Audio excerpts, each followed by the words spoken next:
I got to start a little college football today. And I'm kind of fed up with the swinging of the you-know-what that goes on around between the SEC and the Big Ten. And the constant bitch fest that is now going on between the SEC and the Big Ten. And all this is right now is jockeying position for the SEC to kind of stake the claim that they're the preeminent conference, or the Big Ten to do so as well. That's the fight right now. That's the fight that is going on right now in college football. It is the big battle between the Big Ten and the SEC. And I like drama, right? I like big personalities. I like fun storylines. But when we're taking these shots in July, and these shots are marinated in arrogance with, quite frankly, very little accomplishments, I think that is when I roll my eyes and I kind of tap out and I go, enough is enough, right? You have the Big Ten basically saying, oh, well, the SEC, they're not the best conference because they don't play 9 conference games a year. And then you have the SEC saying, oh, well, even though the Big Ten is the last 2 national champions, they're not great from top to bottom like we are. That's what it's been. And now there's been this fight over what the playoff format's going to be. Quite frankly, I don't care anymore. I said this 3,000 times, so I'll say it 3,001 times. I think it's an egregious mistake for college football to expand the college football playoff after what? 2 seasons, what it's going to be with 12 teams, and inevitably go to 16. I think that's silly. I think that's nonsense. And last year, everything went right. And what? People were still bitching over the first round of the college football playoff. Everyone stubbed their toe last year. Everyone did. If there was ever a more model year to unveil a 12-team format, it was last year. When, quite frankly, all throughout the year, there really wasn't a great team. When you had Alabama stub their toe, get back up, stub their toe again, get back up, stub their toe. Ole Miss did the same thing. Right? We could go on. Michigan was down last year. USC was terrible with Lincoln Riley. We could go through this until the cows come home. LSU, once again, didn't make the college football playoff. Like, if you think about it, we had a college football playoff last year. No disrespect to the ACC, but 2 teams from the ACC. And you had Indiana. All right, who thought Indiana was going to make the college football playoff before the year started? And that's not me crapping on Indiana. Indiana deserved to go last year. But you would think their coach, Curt Cignetti, who I don't want to say I dislike Curt Cignetti, but I'm frustrated with Curt Cignetti today. Because when I said in the open, Curt Cignetti's taking shots, right? He's talking a big game. Some of me does like that. But when you're basically talking down on the SEC, even though your point does have some merit, that if they're going to do it, we may as well do it as well. I understand that. But it's his delivery and it's his arrogance. And I'll just say this. What has he really accomplished? Yeah, it's marvelous that Curt Cignetti got Indiana, right, a basketball school, into the college football playoff. It's remarkable that that happened last year. That should be celebrated. But when you look at your schedule last year, what was your signature win? You blew out Nebraska? You beat a Michigan team that couldn't complete a forward pass last year? And then you played Ohio State. You lost. You made the college football playoff. You played Notre Dame. You lost. So I think we could look at Indiana. And I know, right, Curt Cignetti's probably fed up because people will say in the SEC, oh, strength of schedule, Indiana didn't belong. Well, I'll also say this. The SEC, shut your damn mouths. Like, I don't need to hear from Ole Miss, Alabama, and even though South Carolina was one of the hottest teams in the country and maybe the hottest team in the country down the stretch last year, don't lose so many games early on in the season. In a 12-team playoff format, you don't make the college football playoff, I don't want to hear you bitching because you didn't make it clear and obvious enough to go. Now, you could say that your team was better, but then, for example, and I like Alabama, right? I like Kalen DeBoer, and I'm not saying he's doing a lot of complaining, but don't lose to all three of Oklahoma, Tennessee, and Vanderbilt, right? You could lose a game to Tennessee. Last year, you could have even lost one of the games to Vanderbilt and Oklahoma, but you couldn't lose all three. And the same could be said for South Carolina, and the same could be said for Ole Miss. But this game of tug of war, even though it's fascinating right now between the Big Ten and the SEC, some of the comments, they're just wasteful comments. Like if I was you know what? I should be the commissioner of both the SEC and the Big Ten. Sankey, get out. Petiti, get out. I will run both of the leagues, all right? And this is what I would say. 9 conference games for the SEC. 9 conference games for the Big Ten. And then we're going to play one game on every schedule, Big Ten up against SEC. And then the final 2 games could be Cupcake U. They could be your South Harmon Institute of Technologies and your Mercer. Sorry that I threw Mercer and South Harmon Institute of Technology in there, but that's the joke on the first part, and then Mercer was just one of the schools that were on my mind. That's what you do. It's that simple. And then Cignetti, who's sitting out there puffing out his chest, oh, we play everyone in the Big Ten, blah, blah, blah, blah, blah, and let's have this format where we'll go to 16 and then we'll eliminate conference championship weekend traditionally where it's 1 against 2 and it'll be a play-in where it's 3 against 6, 4 against 5. I'm listening to this guy speak yesterday and I'm screaming, stop! Like, just stop! It's amazing what we do in sports here. We start to cater to people that don't belong. The NBA did it with their silly play-in tournament. You play 82 games in the regular season. I then need to see 7 play 8. The winner goes to the postseason. Then the loser plays the winner of the 9-10 seed. I don't need to see that. So I get a full college football season. You have 12 teams in the college football playoff. It will inevitably expand to 16. And then I'm going to need to see 3 play 6, 4 play 5 to determine who the 4 automatic teams are going to be from either the SEC or the Big Ten? What are we doing? Like, I understand, even though I don't love it, expanding the college football playoff. I'm not even fighting that fight anymore. But your regular season still needs to matter. It can't just be, oh, let's take the top 6 teams, 1 and 2 get in, and then you could have been the 3rd best team in the conference. You could have the same record as the 2nd best team, but because of a tiebreaker, you're 3, right? You lose to 6, and then let's say, 4 beats 5, and then you got to sweat out, even though you'll probably still get in, you got to sweat out making the college football playoff? Like, what are we doing? This doesn't make any sense. And when I heard Cignetti speak yesterday, who I do think Cignetti needs to talk a big game, because Indiana, for the most part, has been an irrelevant football program. To turn it around, you kind of need to do what Dan Campbell did with the Detroit Lions. Set a new standard. Talk big. But sometimes you talk big, and I sit there and I go, when did this guy become the commissioner of the Big Ten? When did this guy become Nick Saban? When did this guy become Paul Bear Bryant? When did this guy become Urban Meyer? Last time I checked, you're Curt Cignetti. Yeah, you got Indiana the college football playoff this year. It was remarkable. But what did you actually win? Come on. And I know, Curt, I've Googled you. I know your resume. But Ohio State was smoking on that Cignetti pack. And now you're going to lecture the SEC, and I understand what you're saying. Yeah, for a school like Indiana, go schedule your cupcakes if the SEC is going to do that. Go schedule your cupcakes. Move games around. It sucks for us, the fan, but eliminate the big games that at a conference and play your three cupcake teams. You get the 9 conference games, 3 cupcake teams.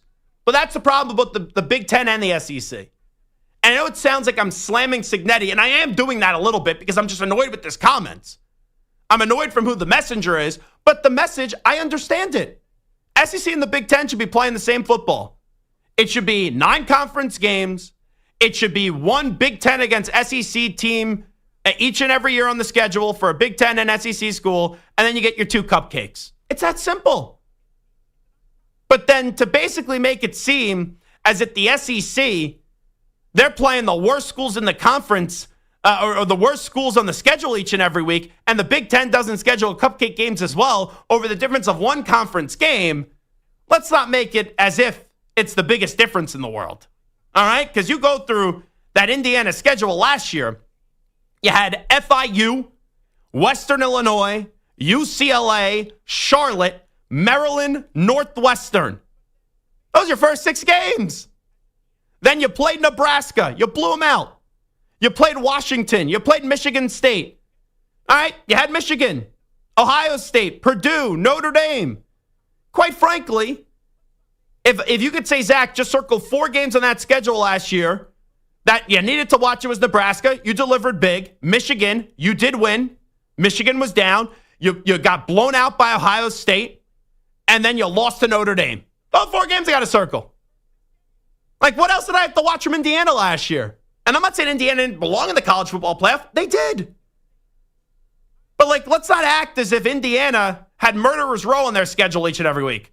Like, they weren't playing the Canes, back when Miami was humming. They weren't playing Joe Burrow and the LSU Tigers each and every week. Right? They weren't playing an undefeated Michigan team.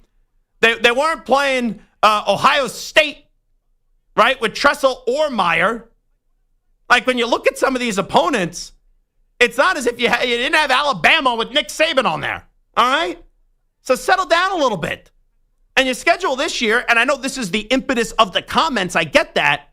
Old Dominion, Kennesaw State, Indiana State. Up until September 20th, they play Illinois. Indiana has 3 byes to start the season. You better not lose one of those, Cignetti. Then they play Illinois, Iowa, Oregon, Michigan State, UCLA, Maryland, Penn State, Wisconsin, Purdue. That's the system, though. That's the schedule. And the SEC has a system and a schedule. But what you're having happen right now is the SEC is dumping all over, let's just be real, the Big Ten. And the Big Ten is doing it right back to the SEC. But it's like a petty, stupid game. And I understand it may be entertaining for a lot of people. I understand it may be fun for a lot of people. But I'm listening to these comments yesterday by Curt Cignetti that will play for a second. And I'm like, it's a never-ending just bitch fest between the SEC and the Big Ten. And we don't know what the new format's going to look like. These 2 conferences can't decide what it's going to look like. Oh, do we go 5-11 or do we end up going with 4 guaranteed bids for the SEC and the Big Ten? What's the scheduling going to look like? Could we get 9 conference games? Could we get a Big Ten SEC matchup each and every year? And then 2 cupcake games. It's like, we've been doing this now for a year. Enough. I'm sick and tired of it. Make a GD decision already. Like, give us something. Instead of every media day, the SEC slams the Big Ten and the Big Ten slams the SEC. Here was Curt Cignetti yesterday sounding off on the SEC scheduling format.